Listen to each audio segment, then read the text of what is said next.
Good evening, friends, and thank you for joining us. I hope you all are safe at your homes. There is a cyclone expected in Maharashtra, especially in Mumbai. So do take care. And once again, thank you for joining us. I'd like to just begin by introducing you all to the project Collab. Collab is an inquiry into the many creative explorations from past archives and ongoing projects that reflects our environment's influence over us. From patterns that connect and soothe, it has transformed into conflicting forms and sounds that disturb and disengage, precisely representing our lost equation with nature. Collab, hosted by Sakshi Gallery, began on 14th May, representing 26 contemporary Indian artists. The online exhibition continues until 3rd June and can be viewed on the Sakshi Gallery website and social media platforms. This discourse will of course continue and naturally materialize as a physical exhibition in due course of time.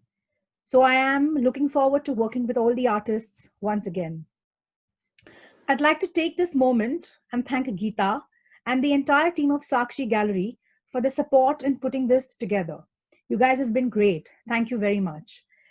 And thank you, Vaishali and Sanjeev, for joining us this evening. Next slide.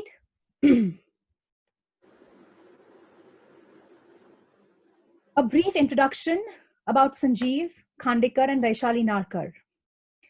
Sanjeev and Vaishali are both Mumbai-based visual artists who have been working together on projects and exhibitions for nearly 15 years. Vaishali Narkar, born in 1973, completed her Masters in Fine Arts from JJ School of Arts in the year 1996. Sanjeev Khandekar, born in Sangli in 1958, is a visual artist, Marathi poet, and writer whose controversial art exhibition Tits, Clits, and Elephant Dicks caused quite a stir in 2006. He has had several solo exhibitions in Mumbai, New Delhi, Chennai, and London, and has shown at various group exhibitions across the world.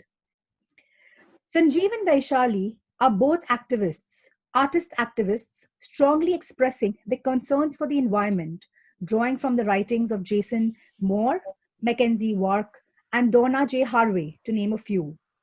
They have been exploring and investigating the theories of the Anthroprocene, the Capitalocene, and the Necrocene since 2008, with their very first exhibition expressing concerns over the environmental derangement, titled Everything You Ever Wanted to Know About Bad Breath, but were afraid to ask Alfred Hitchcock. The environmentally and socio-politically conspicuous practice is expressed through a range of mediums, including painting, sculpture, installation, mixed media works, audio installations, and textiles, embroidery works.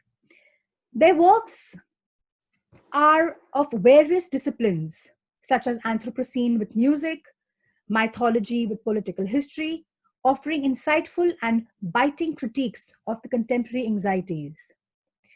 I will just mention a few of their joint exhibitions and projects. Ragamala, Songs of Anthropocene, which was recently in 2018 shown at the Sakshi Gallery. Triumph of Market, Moneyscapes, installation at the Museum of Goa. De-Stressed, Sale, and installation at UAF Delhi. I'm So Angry, a public space installation on Marina Beach, Chennai.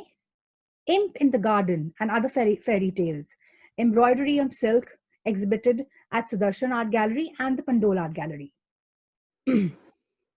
A few of the projects: 15 installations were created for Karo India, an NGO working for a variety of social upliftment causes for women and downtrodden. With Toy Foundation India, working for slum children, an installation and a film was made titled Let's Have a Fair Play. Sanjeev's writings and poems have also been widely published. Sankalp, A History of Social Movements of Change in Maharashtra, is a Marathi book published in 1982. Ashant Parva, a novel on industrial landscape of Mumbai, was published in 1992. Kavita, a collection of poetry, was published in 1993. And Smileys, a collection of poetry in Marathi and in English, was published in 2007. Sanjeev has also been contributing articles on art, politics, and environment in many journals and leading Marathi newspapers. His recent book, Ritu Samhar, articulates these theories and concerns eloquently. Welcome, Sanjeev and Vaishali. We'll begin the conversation now. Next slide. The title of this work, This is the Way the World Ends. This is the way the world ends. This is the way the world ends, not with a bang, but a whimper.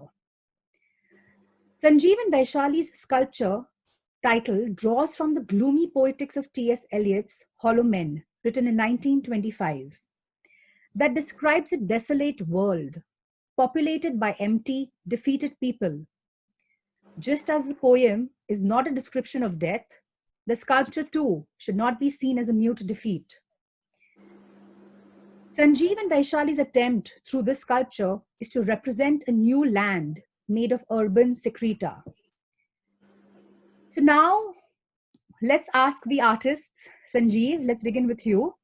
Could you share with us the conceptual framework of this work and its title and connection to T.S. Eliot, and also sharing with us the material used to create the sculpture?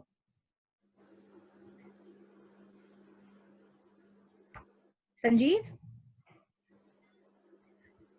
you need to unmute the mic. Sorry. No problem. Can you hear me? Yeah. Yeah. So I'm starting with the material used. Sure. In fact, in this particular slide, most of things have come there. Yeah. But basically, this whole sculpture is made out of urban excreta, variety of chemicals, Mumbai dust, Mumbai dung, waste of leather in Mumbai, lot of metal scrap, debris, variety of such things have gone into this. And besides that, there is another raw material, which is on the back of this sculpture. There is a huge, I call it matrix or culture, wall culture, whatever you call it, but it's a long poem. And that poem basically points out certain events which have happened in recent past. So that also gives, and that also becomes part of the material of the sculpture. So there is a sculpture which you view, and the back of it, there is another thing, which I think next slides you might be able to show them.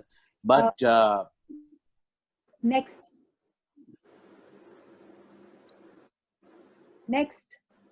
Yeah. So this whole thing, and that's also part of the sculpture. So there is a dimension, and then beyond there's another dimension. So always what we as I said, that our works are very political and related to activities of our daily life. What I believe, and what we believe rather, both of us, the sculpture has just not three dimensions. Like it's not just double helix or something. It has always a triple helix. And the triple thing, the third is the whole political ambience, the social ambience, the cultural ambience, the language, and variety of such things. So that particular thing has been brought in by using this huge, long poem, which I'm writing from 2004 onwards, and I call it an unending poem. So that's how the material is. Now, I want to tell you what happened and how did we get to here. Long time back, maybe 2004, 5, I remember, I used to write poems on the Mumbai West, the whole the landscape of Mumbai West, which is seen at number of places. There is a huge hill kind of a thing where all West is dumped, or even when you come out of your house, on the road, everywhere, the variety of West we see. And that poem was about, there were a few poems, they were about this landscape of this Mumbai West. And always Vaishali used to, after reading this poem, every time, wherever I read it, Vaishali used to say that this is very visual and we must convert this into some kind of a sculpture. It didn't happen. 2004, 5, 6, didn't happen.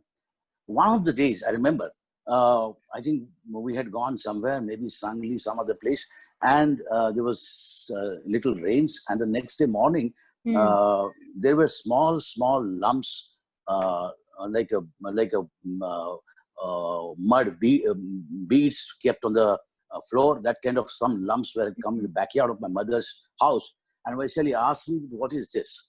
So I told her, "This is nothing but the earthworm has eaten the variety of things which are on the soil, and these lumps have been created." And then I remember that famous Darwin's statement that human histories have passed through the intestines of earthworm. It was a very interesting statement, and a beautiful book. Adam Phillips' book is there called Darwin's Worms. And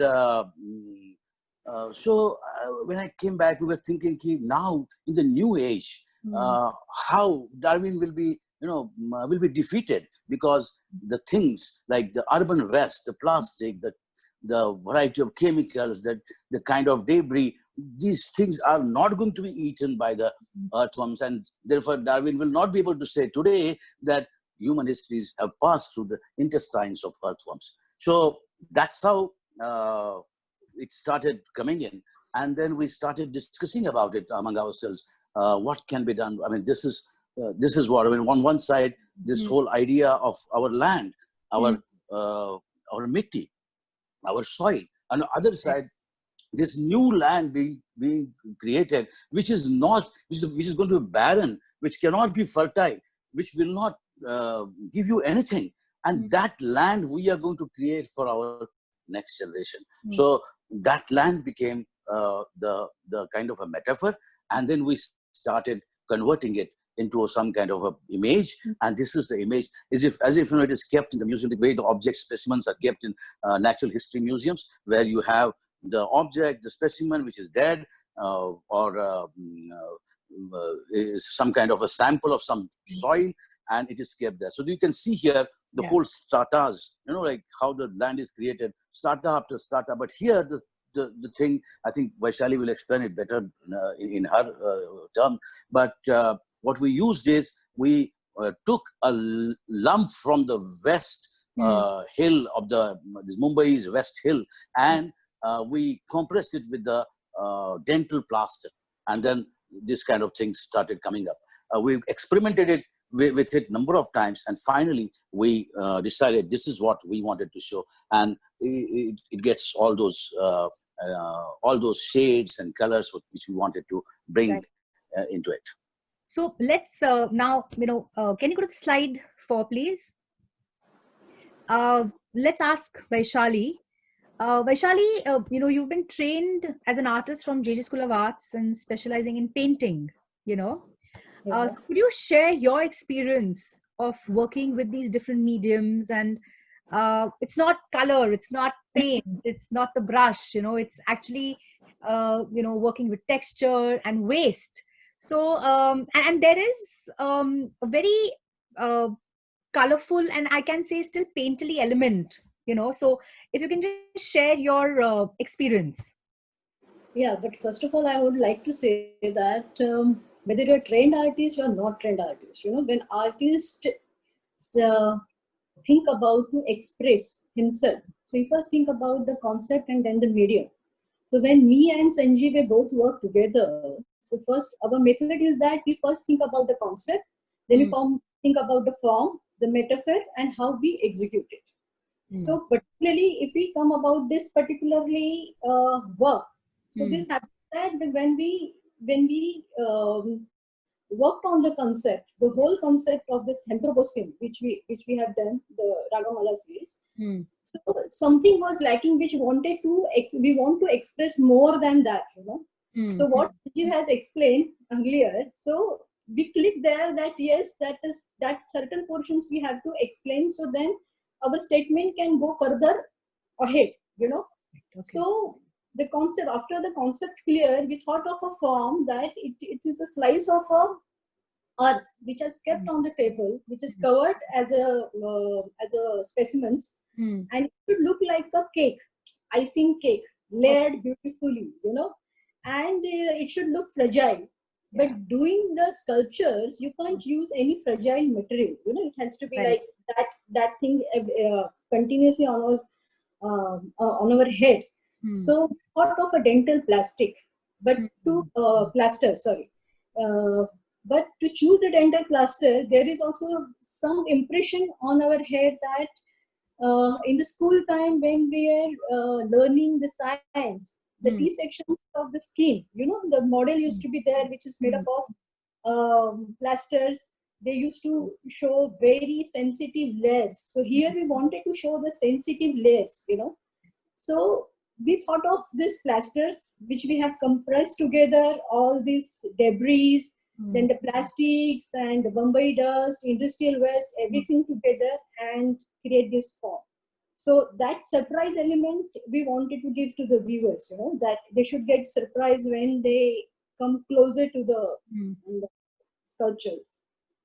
Beautiful, very well explained. I mean, I really Yeah, enjoyed just one point. Yeah. I mean, just Sure. because I forgot that which you asked me and I forgot it. And yes, then this Hollow Man. I mean, this poem, and this came out like, you know, the world. This is the way world is going to end, and not with a big bang or something. Something small thing. I mean, look at this today also. I mean, just some microscopic thing is going to happen somewhere here and there, and the world will come down. So Right. that's how it got titled. This is what it is. I was just coming to that. Can you go to the next slide, please? So, you know, there is, I mean, the title of the poem that is accompanying the sculpture is called Pow Hack Hack, Pow Hack Hack, right? And the interesting thing that you've, you know, pointed out is that the current COVID-19 pandemic has a mention in this poetry. I'm just going to read out the line. The COVID virus present in Chinese horseshoe bats is ready to infect humans. So if you can just highlight this, you know, I mean, you know, how is this? I mean, I know you've already mentioned that you've been working on this poem since 2004, and it's an ongoing poem, you know. And just let me just inform all the our attendees that there is going to be a short performance of this poetry towards the end. So please stay on after the questions answers. Yeah. So yeah, Sanjeev, if you can just explain this, like share your views. You need to unmute. Sorry. Well, as I said, I'm not a person who can predict something or what it is, but always, you see, what happens is these are the insights, you know. Something somewhere happens, someone says something. The whole poem, I mean, whenever we discuss further, you'll find that this is a collection of variety of news items published by a variety of newspapers, journals like Harper, Newsweek, Times of India, New York Times, variety of such science magazines. And whenever something, as I say, I mean, Agamben had said very beautifully, the contemporary is always untimely. So untimeliness is, wherever I found that untimely thing which is coming up, I jotted it down in my diary. And I said, yes, this is going to be included into this. Like as if the news anchors, the way they give us news every day, in that same format it should come. And this particular line, which that certain virus, CO, some virus, and WITI virus, which is present in the horseshoe-shaped bats in China, is ready to invade human race. When I read this in the Science magazine, I was shocked. And I immediately wrote it down in my notebook. This is something different, because here from the animal world, something is coming into this world. And in the same magazine, interesting, another thing was there, which also is part of this. They've said that in China, they have used the stem cells of human being, they have injected it into a ship, into a pig, and they want to create, they have already created a ship which has got human ship, both genes. So this is something, again, very insightful and very different. So I thought this also should be there. And the third thing was, they want to create some ancient animals, by getting some ancient genetic material and putting it into the egg of the elephant and creates something mammoth kind of a animal. So all these things were very interesting for me. So I thought we should put this up, and that is how that virus thing suddenly came up. And now everybody's asking me, "Oh, you were knowing this?" I was not knowing anything, but I was definitely knowing one thing: that's a lot of things are happening around us which are not good. They are basically threat to the environment, they're threat to our life, they're threat to the nature, and they're threat to our symbiotic life, which is part of, which is we are living for so many hundreds of years together. So this poem also has got very another few things. There's a Trump there, there's Modi there, there's Arabs there, there's this Brazil man is there, all those things. So on one side is this, and on the other side, these kind of things. So you mix it together, and this kind of a sculpture material is ready for you. Right. So I also just wanted to ask, about the fish.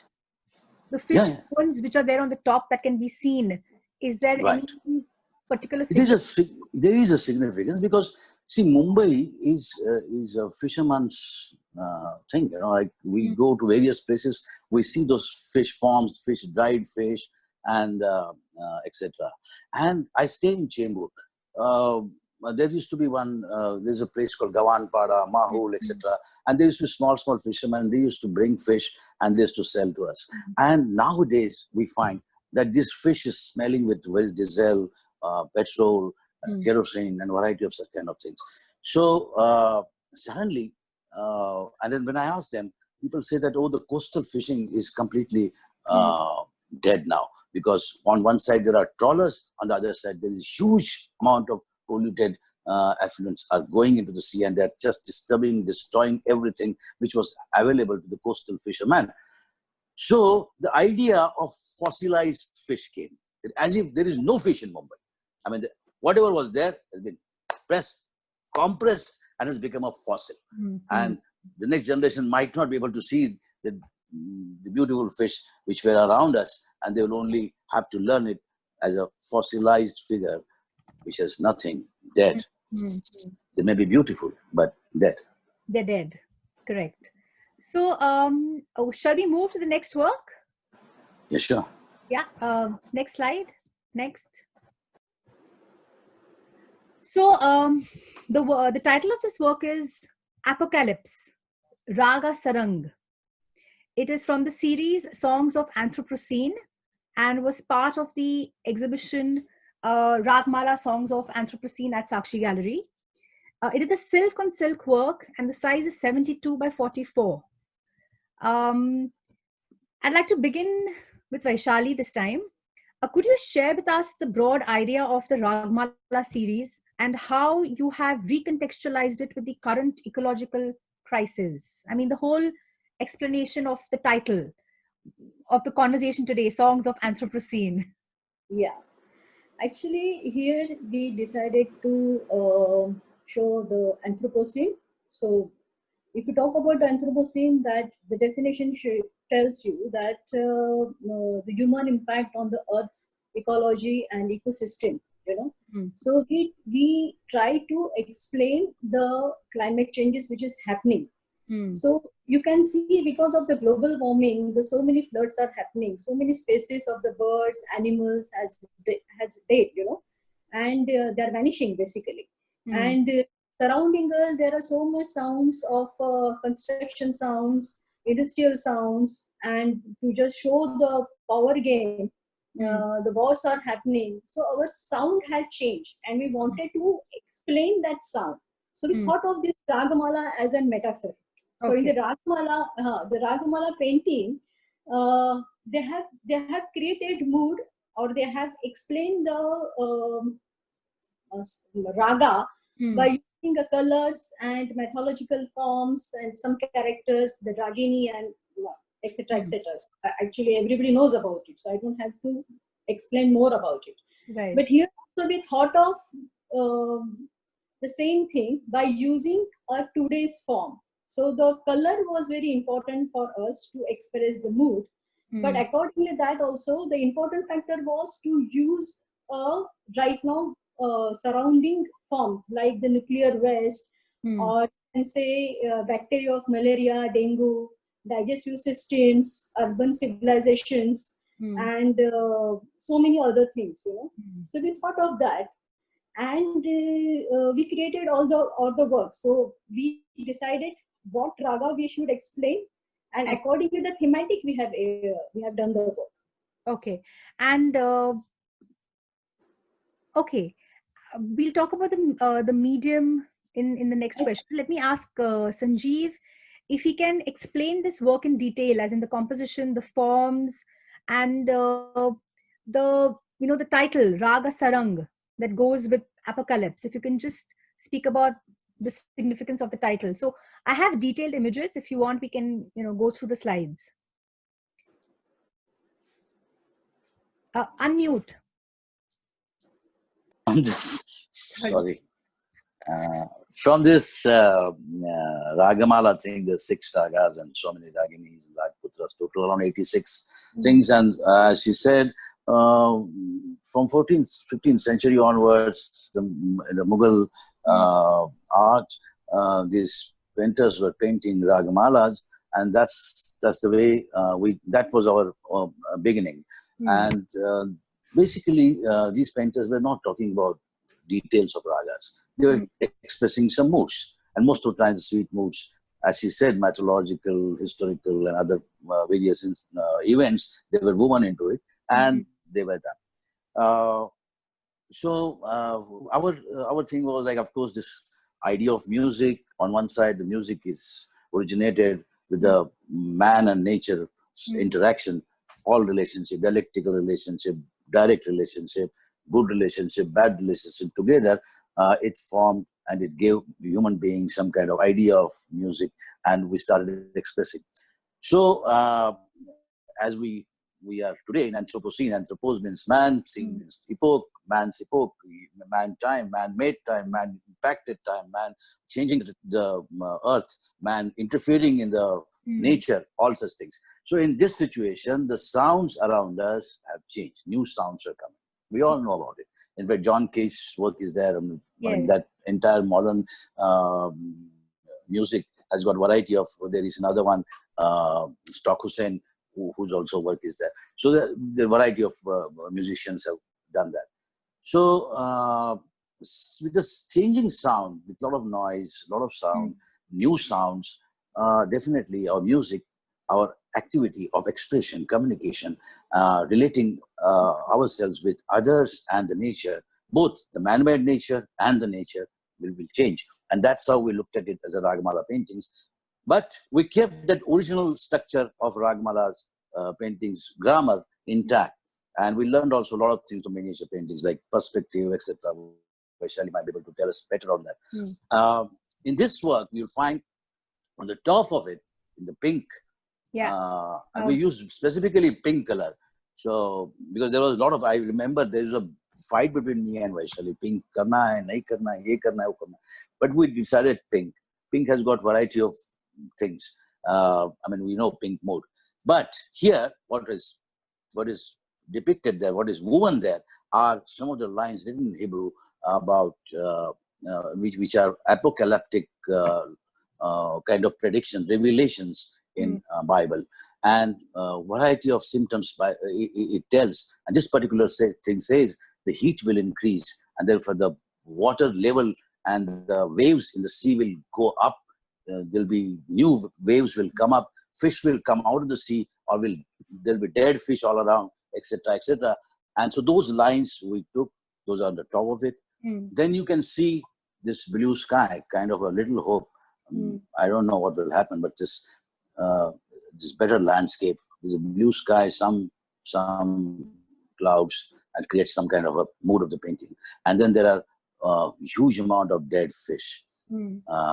They're everywhere. And the center of it, there is one demonic figure.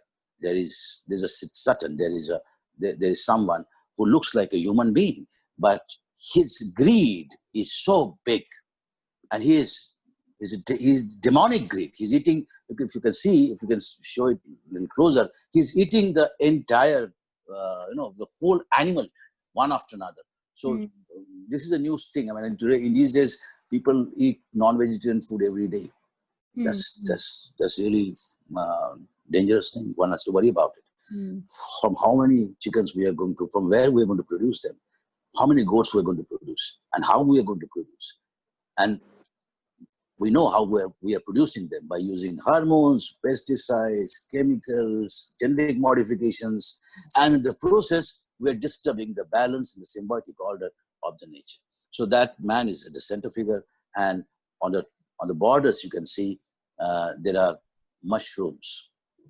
There are variety of mushrooms have been a kind of a motif has been created. Mushrooms are, I mean, I don't remember Fernando Arbel or Eugene Ionesco, but there was a beautiful, in this play, mushrooms were growing, and mushrooms grow on a dead. So that whole idea of, what will happen, mushrooms will keep growing. Right now they're in the border, but they start coming inside. That's how we wanted to look at it. And this is how this whole work of embroidery was created. We went ups and downs. There were this work we debated among ourselves for whether that man will be there or not, etc. But ultimately, I think it looks good. So compositionally, as you said that you are following the miniatures, but on the scale, these are really large. They are like 72 by 44, and all of the works in this series are the scale. So anything you want to just, say in that regard? Me or Vaishali? You. Me? Yeah. See, I have seen larger miniatures. I mean, miniatures are not just like small ones, quite large they are. But these are, of course, much larger than. Definitely, when we said miniature, what we learn from miniature is the idea of perspective. What we learn from miniature is making those images, figures, small or big, in a perspective thing. What we learn from miniature is structures of colors. Just put one after another. So all those things which we learn, not exactly the size as such, but the quality, the texture, the idea of perspective, all those things we learn. We are working on this from 2006. This is the one body of work we showed with Pandol in 2010. Second one we showed with Sakshi in 2018. So I remember the entire studios everywhere we had kept those miniature printed ones all over in the wall to just understand what is this? Can we do this? Can we do that? Can we learn from it? And main thing, the space, the perspective, and the figurative liberties which miniature allows you to take. That is what we learn. Lovely. So we'll go to the next work. So this is Dawn, which is Raga Bhairav. It's from the same series, Ragamala Songs of Anthroprocene. It's again silk on silk, and it's 72 by 44. So I just thought we'll speak about, two works from this series just to give a better idea of, the conceptual framework and the ideology behind your practice. So again, Sanjeev, could you explain this work in detail? Again, the composition here looks different. It's dawn. It's not an apocalypse. So, but I see a center, figure in the like a figure in the center, and there are ferns at the four corners. So, if you can just explain this work. You need to unmute. I'm unmuting it. Yeah. I'm unmuting. You can just keep it unmuted.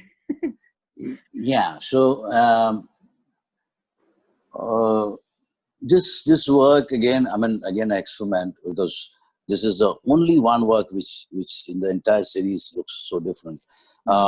It has got these sections, like as if patchwork, and Vaishali was studying a lot of carpet forms and tapestries, etc., and she was bringing all those things back into the work. So this whole patches, etc., we wanted to show. They're not patches actually; they're actually full one silk on silk, one piece. So here what you find is there is one central figure. That figure look like Bhairav. There is a bull, a Nandi kind of a thing, and there is one demonic figure riding on it.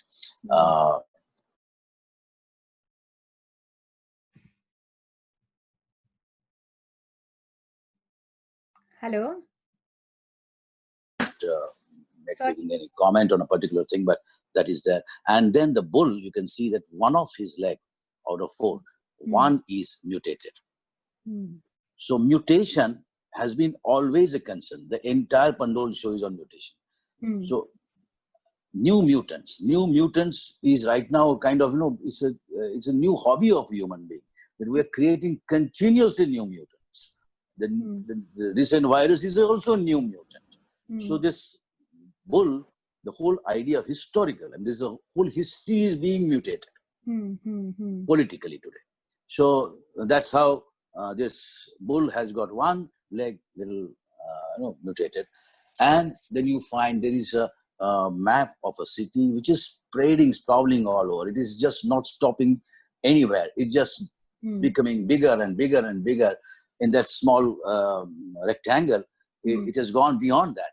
So that map is there, and which is we are experiencing it every day, that our city is just becoming bigger and bigger, and we do not have any facilities, whether hospital or whether it is sanitation. 400 people use one toilet seat in Dharavi. That's what a recent study one of our friends Supriya quoted in her Right to Pee moment. So that's how the city is. Then you can see the city is further shown in number of ways. Chawls have been shown, the slums have been shown in this. There are 4 or 5 different figures. So city is consistently dominating here. And on the top of it, there is one huge demonic flower. This particular thing, we kept on from this earlier show also, we kept on collecting the botanical specimens, drawings made by earlier botanists, by Darwin and prior to him and then after him, etc. Now this particular one was interesting because this one has been quoted into Darwin's grandfather's book, which talks about the how the plants make love. That book was banned for some time, and it's a beautiful book. And this particular flowers drawing was there. So we found it interesting figure. We made it little more demonic and brought it here. Then, of course, as you said, there are 4 ferns on the 4 corners. Fern is one of the very primitive plants. And it, that there's no female-male thing in the ferns. The fronds grow on the back of the fern, and then spores are generated, and the ferns start rejuvenating. So this fern has been always interest to everyone. I remember whoever I have liked, whether it is Darwin or whether it is this famous neurologist. So they have liked the fern. And Sachs. In fact, the Sachs has written one beautiful book also, Fern Collection and Fern. So fern has been a part of even my gardening also. So fern is a hope. Fern is continued for a long time on this planet, very long time. And therefore fern, and fortunately I have not seen too much of mutations, tissue culture, ferns, etc., anywhere. So fern is something which is continued, a kind of a continuation, and it is a hope that this whole thing will survive. So there's a fern, and then there's a blue open sky. However, the border also has one more thing. We've taken the images of the Google weather maps on the both sides. In the blue, you can see that this Google weather maps, those images have been taken, and these images are showing what? They're showing cyclones, they're showing seismographic changes, they're showing some kind of heavy rainfalls, the flooding, etc. So those are taken, a typical Google map images of weather, and those have been put on the both sides. So there is a threat there is a hope, and that's how this whole world goes. It's a dawn. It's a new dawn. There may be hope. The dawn comes with a hope, and sometimes it kills the nightmare. So both the things are there. Things are going bad, but yes, there is some hope. That's how we were looking at this whole work and worked on it. Okay. So I'll ask Vaishali, again, if you can explain us the process of materializing these large scale embroidered works. How did you arrive at creating these forms? And they're all very different, at least the two that we've just seen here. They're quite distinct and different. So if you can just share with us. And, I've also studied art painting from JG School of Arts, and if I don't read the medium, these look like paintings to me. I won't know that these are textiles. So if you can just share with us this whole process, and the detailing and the fineness of these works. Sure. Actually, we started this material in 2005 and 6 when we conceptualized about the mutation, the changes is happening around us.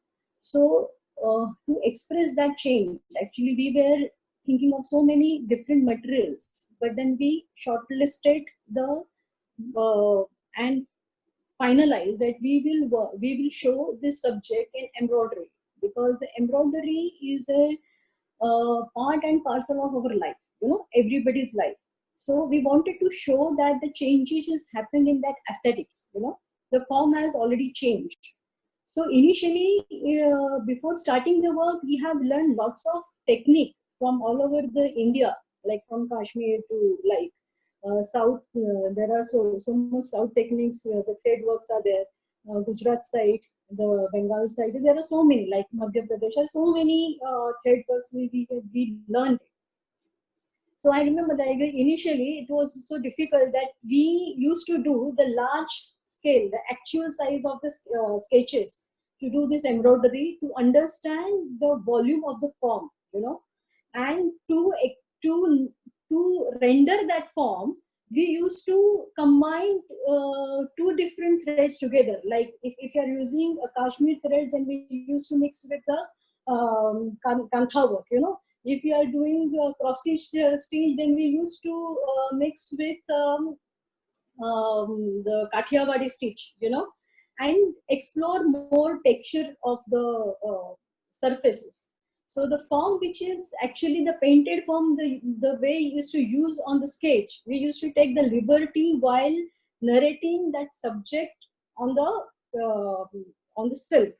And initially, we have done this work in the carpet, that I'll talk about later. But about this, like this particular medium, we have worked from 2005. So when we thought about this Anthroprocene, actually, that's the extensions of this Imp in a Garden show, where we have shown the mutation. There's an extension of that show.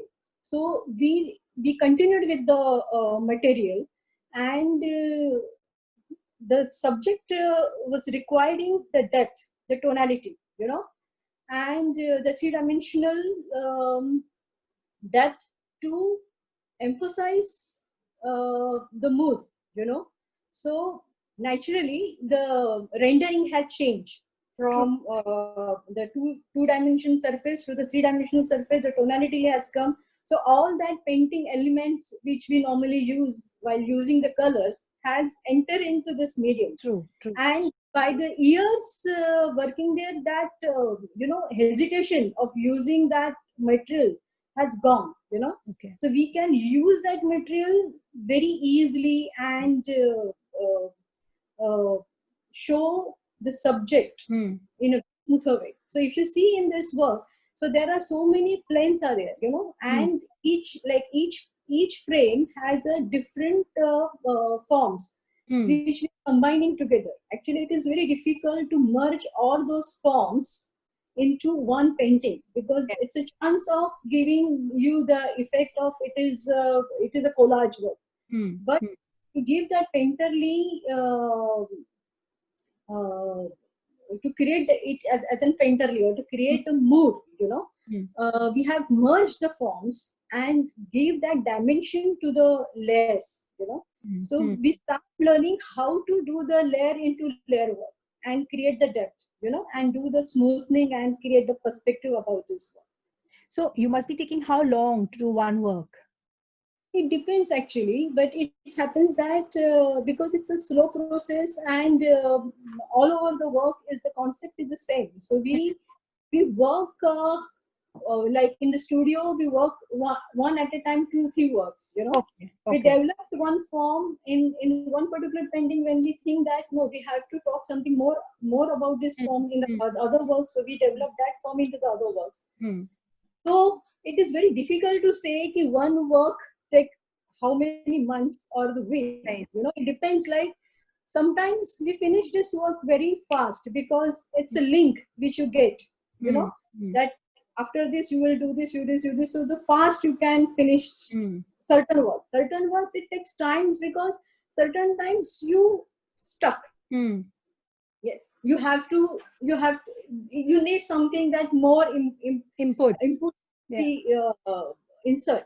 So it depends, like, but approx I think so within a 2-3 months we finished one work. Okay. That's amazing. I'm sure they're large, so they must be taking this long. Sanjeev, do you want to say something, or should I move to the next work? Yeah, you can move to the next one. Next slide. So Vaishali, again, if you could, this is the work, The Doom Calling All Men to Judgment. This is again an embroidery on silk dyes and artificial jewelry and old textiles on borders. This was part of the show Imp in the Garden and Other Fairy Tales at the Pandol Gallery. So I remember you, like, us discussing this work. So that's why I'm posing this question to you. If you can explain the composition, the concept, and the forms of this particular work. Yeah, in this particular show, we thought of narrating the composition as an carpet. Because we thought of a carpet because the carpet is a form which not only the India but all over the world, it's a part of our each and everybody's house. That somebody is using as an play for prayers, somebody using for the decorations and different purposes. So we wanted to use that same composition and try to give that shock to the viewers that everything is beautiful, but if you go closer to it, no, it's not beautiful. It's just shocking, So here you can see that the center portion where you can see this a forest, is aerial view of forest where the muted hand and skeletons are hanging. The center portion you can see we have thought of it is the centrally the river is flowing, so it's a botanical cells you can see there. And the same other botanical cells we have, which we have shown in the border also. There we have used a different kind of a borders, which you can see that the one is next to this the forest view. There is a black border, I think so. I don't know if people can see that in detail, but that's a Kashmiri border. Okay. And the last border is the Banarasi silk border, that we have used. And the forms which we have used here, that is we have taken from a British museum, where the artisans have, the botanist has done the studies of different plants. Those plant studies we have taken as a metaphor and used in this work particularly. And this was while hanging, like you can't get that feel here, but in the display, we have displayed as an tapestry in gallery, so that people should get, oh, this is a tapestry. When you go closer to it, you will understand, no, this is something, And the composition wise, if you see here, the compositions, we have shown the two-dimensional surface. Okay. Here we have not used vanishing point perspectives, but in Ragamala we have used a vanishing point perspectives because that subject required that kind of a depth, Yeah. So here the movement is on the surface, Mm-hmm. and you go with the surface, and you go inside and see the depth of the work. It is And there is following yeah, the yeah, tradition of the textile wall hanging. yeah, exactly. So, sorry, please continue. No, yes. Okay. So, shall we move to the next work? Yeah, sure. Yeah. Yeah. Next slide. Caprice of Nature, 2008. This is also an embroidery on silk with acrylic and dyes and artificial jari on silk. See, if I wouldn't read the medium, this would pass off as a painting. Okay. My question here is to Sanjeev. Could you explain the work again? Because this has a different context. Yeah. Well, yeah. I think I'm unmuted, right? Yeah. Yeah. So, well, we're working on this mutation series, Imp in the Garden and the Other Fairy Tales. Imp means a mischievous angel or demon, whatever it is. But something mischievous is happening, something dangerous is happening in your garden. And other fairy tales and the kind of, what other things will come out. So this is what we're doing. And these doomsday, extra, some other paintings, some other embroidery works we were doing. And one of the days, while from the market we got some new capsicum, those red, like this newly which were introduced in market as a new mutated modified versions of capsicum. Instead of green, they were yellow, they were red, and there was a fancy craze about them. So we also got them, and when we brought them home, we found that one of them is when we cut it off a straight section, it had another small green, the original one, tiny one, growing inside. Okay. So I said, this is a freakness of the nature. I mean, nature, you're changing the nature, but nature still wants to come back in a freaky sense. And so we followed up it. Then, of course, we looked at the whole thing, and the kind of image was created. You can see the seeds of this capsicum. They look like as if a beehive is there, and there are some bees also around that thing. So the whole thing was treated like as if some internal part of our own body, and it's like a cut. It's like a blood. It's like something dangerous, something internal, something very intimate, and something which you want to see and you don't want to see. And some flies, the bees are coming there as if there is some kind of a beehive is there. And from the top, from the nothingness, there is in that void situation, that new green form, the original form, is trying to penetrate on this new landscape. So there is one man-made landscape, that red whole thing, and the green original one. So this is how it started looking at it. And then, of course, I mean, we decided to include this whole image into our body of works, which talks about imp in the garden. And that's how it is. And can you tell us more about the title of this particular work, Caprice of Nature?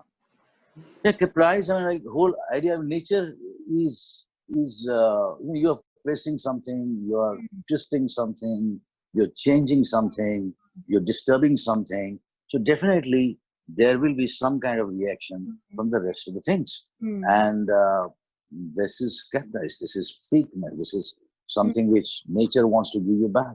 This cyclone today which we're having is not a natural, I mean, one way it's a man-made this thing, I mean, invitation to the nature to have its fury on us. They're coming one by one. We're talking about it again and again. In my book, I have number of times I talked to how cyclones and these kind of tsunamis and things are going to repeat again and again, the floods and the droughts. And on one side, there is a market boost and burst and booms and bursts. And on the other side, these kind of floods and droughts. Between the two, on one side, the whole idea of economy, and on the other side, idea of nature, both sides, we're getting back things as if a kind of a reaction to our own actions. So you've, can you go to the next slide? So all these views about the environment and the changing landscape, you've published in the book Ritu Sanhar, right? Yeah. So I just want to introduce the people because, you know, you're not just a visual artist, you're a poet, you're a writer. So can you just talk briefly about this book to us? And it's being translated in various languages at the moment. They're being translated in Kannada and Malayalam, I've been told. Okay. Kannada people are in my contact with me and we're exchanging some thing. But this is Ritu Sanhar, the name, of course, I mean, everybody knows this beautiful name taken from Kalidasa, Ritu Sanhar. In Sanskrit, Sanhar means garland. So in Kalidasa says Ritu Sanhar, garland of seasons. Beautiful name. But in Sanskrit, Sanhar means also destruction. So here it is destruction of the seasons. It's a complete destruction of the seasons. And how the whole, this book talks about the politics of nature, politics of environment, politics of our culture, daily life. And it talks about, it takes into account on one side nature, then language, culture, technology, and lastly, the new phenomenon called fascism and nationalism. So all together, there's one chapter after another chapter, there's 6 or 7 chapters in it. And the basic thing, which I've quoted Isaac a number of times in this book also, that it is easier to imagine the end of life on earth than it is to imagine the end of capitalism. So that's what is the basic crux of the matter for this book. That easy to, now we can imagine definitely that how the life is going to end on this earth. So, I mean, one corona has, you know, given us such huge jerk. It has shaken us, shaken every system, and has asked the same questions again. So that's what the book discusses. So you even, you know, in our conversations, we've spoken about the various theories of the Anthroprocene, the Capitalocene, and the Necrocene. So can you explain these? Because, you know, we've...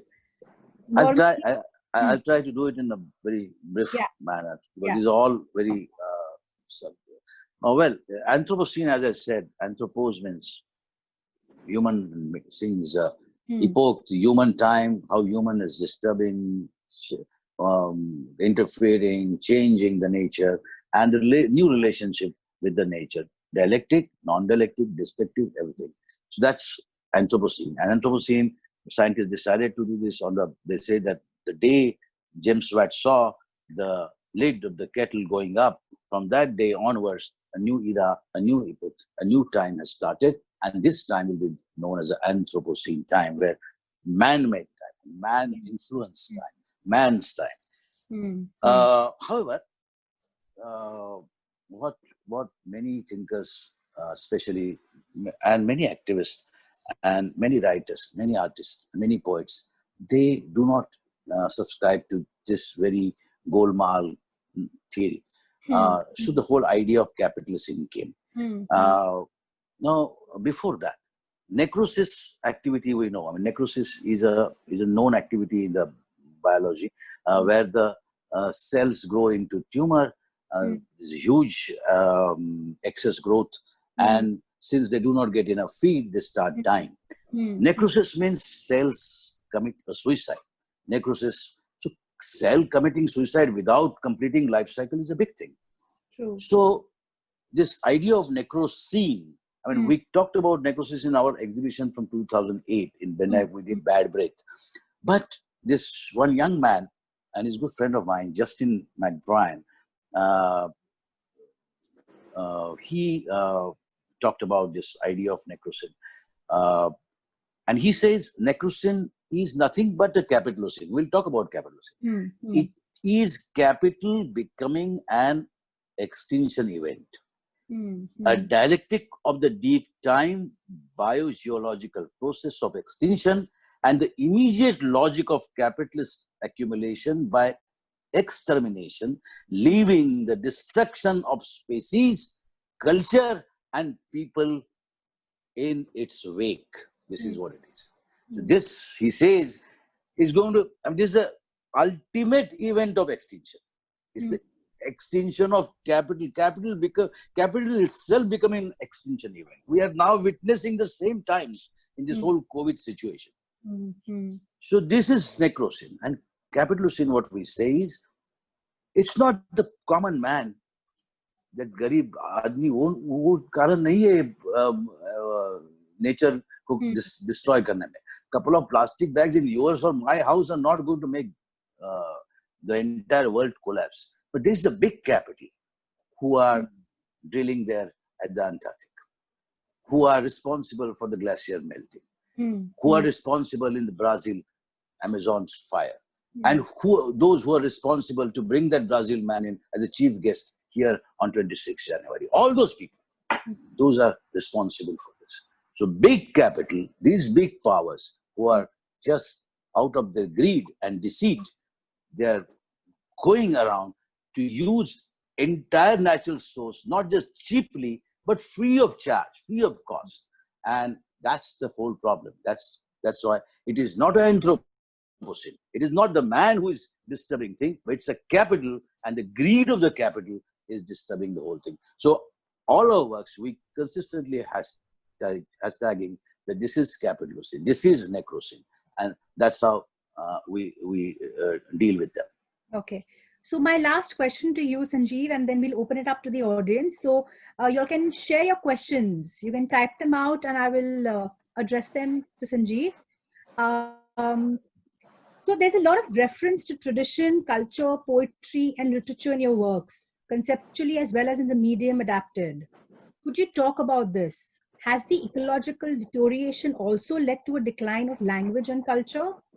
If you can explain, on this aspect and their interrelation, giving a few examples.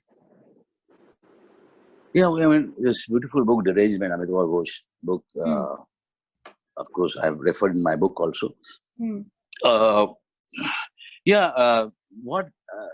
all our works, there's a lot of references and coming from poetry, references coming from theater, references coming from cinema, references coming from literature. They're there.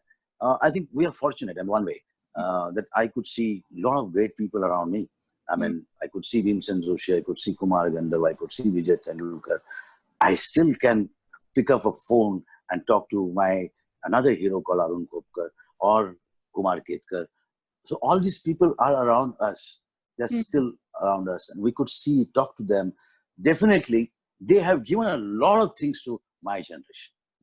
And I think we are standing on their shoulders. So all that thing definitely has to come in anybody's work. I mean, if you see my generation, artists, painters, poets, writers, they will have this advantage of our ancestors. I mean, of course, Dhaneshwar and Tukaram are our ancestors. There are many such people are our ancestors. But these immediate past, these people which I mentioned, many of them, like the Durga Bai, many of such people. So they have given us so much that automatically, when we look at things, they have given us a kind of perspective to look at the thing, and definitely those references then come like a organic thing. I mean, I don't have to think about it. It just comes into the whole thing. Now, the last thing which you asked about language. Yes, language deterioration. Ecology and language are hand in hand. Okay. Karl Marx says in one sentence so beautifully. He says, language is a culture. So, when the ecology is going to change our culture in different ways, our idea, our culture around us is changing in so many ways. One politically, and on the other side, actual biologically, with variety of experiments, nature, the whole greed I explained earlier. So definitely, all these are going to influence our language. Forget Marx's larger concept of as a culture, but even the day-to-day language has changed. One is, of course, George Orwell's beautiful essay on language. I'd keep it aside. But on the other side, day-to-day variety of words which we're using. Ganesh Devi has done extraordinary great work on this, that how we are losing our languages, with the advancement of variety of things. At one place, I remember, I think beautifully it was written by someone, that now we are becoming like islands. Each one has got a different kind of dialect, different kind of a system of words, and one person uses some kind of new words which other person doesn't know about it. This is how the technology has divided people into number of languages automatically. So definitely ecology and changes in ecology. Some of the I remember in my own village, town, variety of things which we were growing around us. Now they are no more there. So definitely those words also the new generation doesn't know.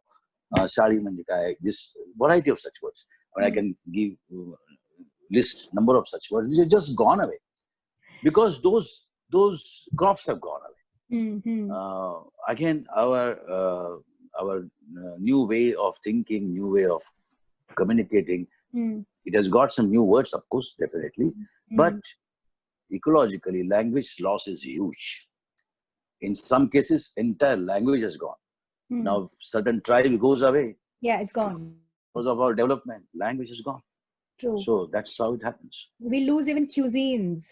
Yeah. Variety of things. Cuisines is very important thing again, culturally also. So we have some questions, Sanjeev. So one is asked by Tanmoy Bhattacharya and Faiza Faruqi.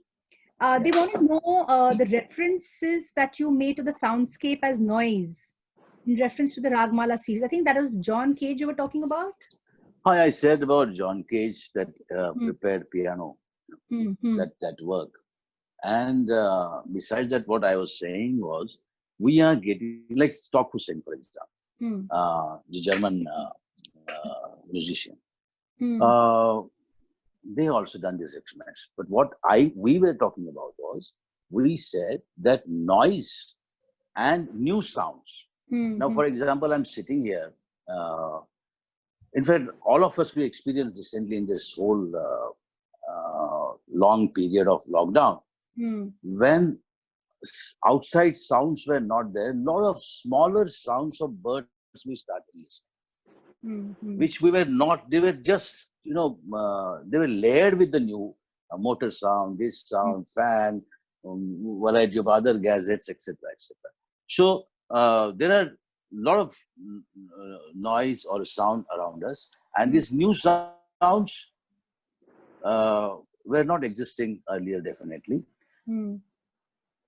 Lockdown is one such thing, or even if we just, switch off our fan or refrigerator or air conditioner, suddenly you get some kind of a beautiful place of silence, and we start hearing the silence itself.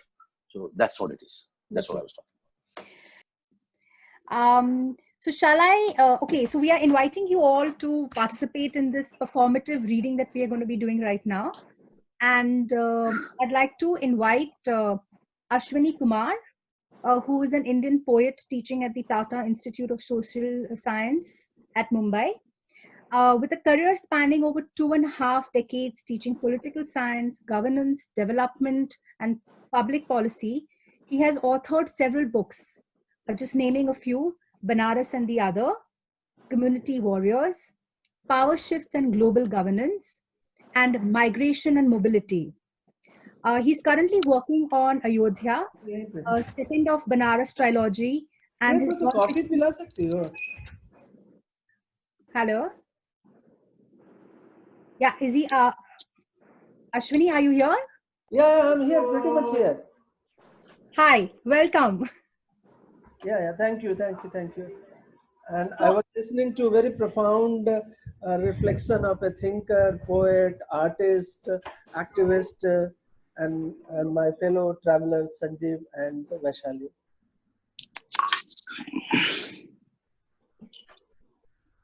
So shall we begin, Sanjeev? Yeah, of course. Thank you, Sanjeev, for having me here. And thank you, Ashwini, to be here. Okay, so we're going to begin. Title of the poem: Pow hack hack, pow hack hack. And the kings of the earth and the great men, and the rich men, and the chief captains, and the mighty men, and every bondman, and every free man hid themselves in the dens and in the rocks of the mountains, and said to the mountains and the rocks, fall on us, and hide us from the face of him that sitteth on the throne, and from the wrath of the Lamb. For the great day of his wrath is come, and who shall be able to stand? A friend sent me a message this year and told me, wish you a unhappy new year. Scientists and thinkers, however, said, not the rich, not the great, not the chiefs, but it will be the poor, and millions of poor will be uprooted and will be perished in the onslaught of climate change. While Zizek mentioned the recent earthquake in China as a man-made event, while explaining his thoughts over Anthroprocene, a scientist warned that some babies Rishabh.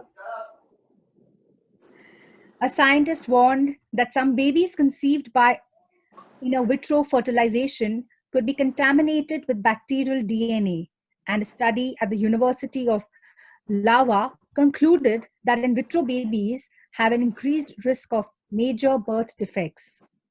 A Russian prosecutor complained that media coverage of the friendship between a Siberian tiger and a mountain goat at an eastern safari park is nothing less than the active imposition of homosexuality. Baba Ramdev, a yoga guru, followed by the Sri Ravi Shankar, said to a JNU student that homosexuality is a tendency that may change in later life and that it's not permanent. North Korea floated balloons filled with used toilet paper across the South Korean border.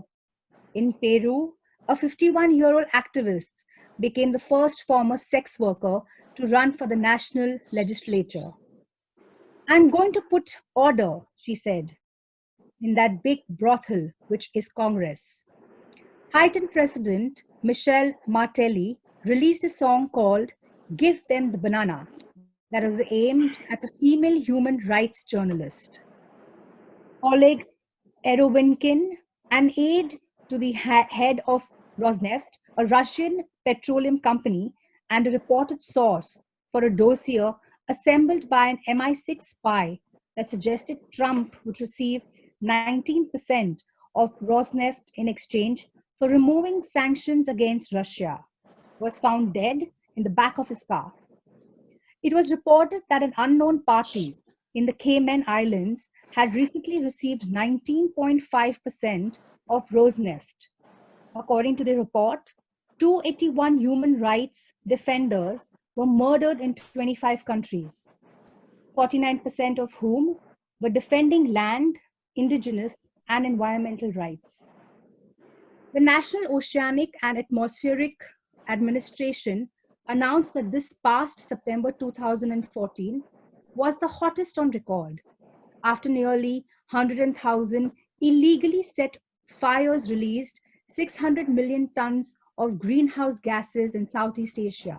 Malaysia and India closed schools. Thailand's health ministry distributed 55,700 face masks.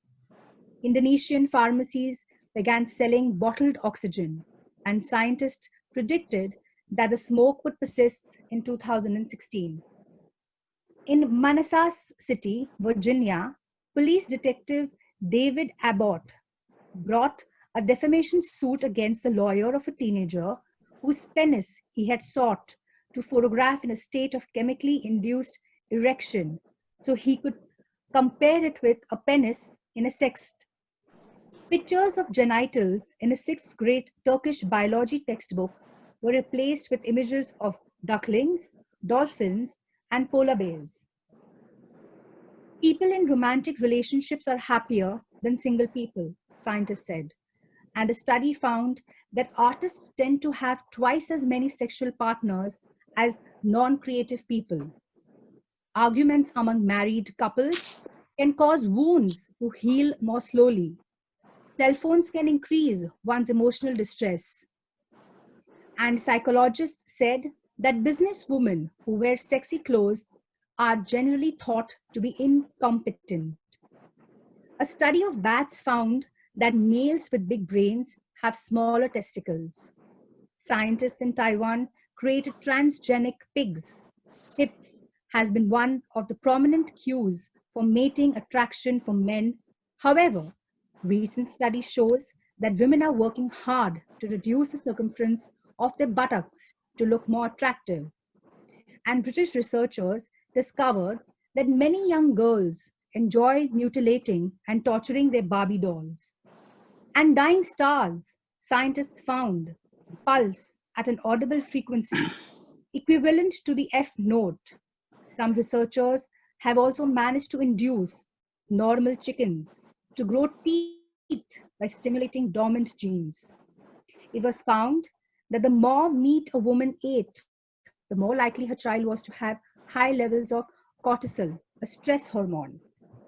We are very interested in fetal programming, said the lead researcher. Ashwini. Hippos were in decline, as were polar bears, though African wild dogs were making a comeback. People in China reportedly are eating fewer owls. Scientists announced that male petty-nosed monkeys in Nigeria use the sentence pow hack pow, hack, when they want to tell their companions that it is time to move on. Last week, news broke that a prominent stem cells researcher is making human monkey chimeras in a secretive lab in China. A geologist said that pesticides can shrink your penis. In 2006, scientists announced that they have successfully created human goat hybrids by injecting human stem cells into animal embryos. The resulting goats are being raised in China and look completely normal. A common chemical found in plastic food containers and bottles masculinizes female mice brains. And hungry polar bears were eating one another in Canada. Thousands of people in East Java were driven from their homes by toxic mud oozing up from an oil well that has poisoned many and has consumed factories, houses, fields, and freeways. Scientists announced that rich people live longer than poor people, and scientists found that mothers tend to think their own children's poop doesn't stink. And Trump.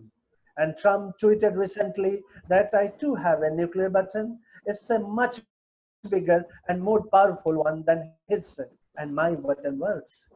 Paris Review called Trump's tweets as his anal sadism and said it's Trump's desire to transform his inferior prepubescence into sexual potency that results in tweets about the size of his nuclear button. Cryopreservation techniques, scientists said, could be used to bring back extinct species such as mammoths by injecting ancient genetic material into the egg of a similar living species such as an elephant. And researchers found that people often suffer a compulsion to wash their hands or take showers after doing something shameful. A man from Uttar Pradesh, India, who was born with two fully functional penises, asked to have one cut off. Chinese surgeons performed the world's first penis transplant in 2006, but later had to cut the penis off because the patient and his girlfriend did not like it. Forensic scientists investigated how much female DNA is transferred to men's penises and underwear following non-intimate social contact with women. Smartphone assistants respond inadequately to reports of rape. Ants captured by ant lions are less likely to call for help, the more likely they are to die. Scientists created transparent wood. Scientists created transparent wood and light wood black gold. A pig's a pig's heart was kept beating in a baboon's abdomen for 945 days. A a Seattle turtle was treated for a buoyancy disorder in a hyperbaric chamber. Rising levels of oceanic CO2 are silencing snapping shrimps. The WIVI-CoV virus present in Chinese horseshoe bats is ready to infect humans. Thank you very much. A study in which the sole subject masturbated while tapping his finger in time with metronome indicated a significant correlation between sexual arousal and rhythmic synchronization. A cherry spot metal-marked butterfly was observed stealing nuclear from an ant's mandibles. The chalk brass changes its sex up to 22 times per day. In New York, Zizek told he knew a surgeon who operates men who want to have two penises by splitting their own one. More or surplus desire of pleasure, he remarked in his lecture. Several rich people have booked a coffin to enter into after death, where their remains will be kept in liquid nitrogen in the hope that someday in future, the man will have technology to revive dead to life again. And a Brazilian cat gave birth to a dog. Russia lost, then regained a contact with satellite carrying 5 geckos sent to copulate in zero gravity. A Russian cockroach named Nadezhda, means hope, gave birth in space.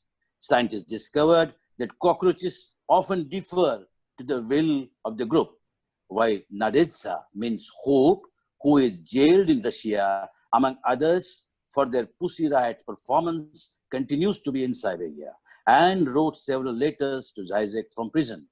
And an anthropologist declared that kiss originated in India some 400 years before Christ, not as an instinctive, but as an evolved being.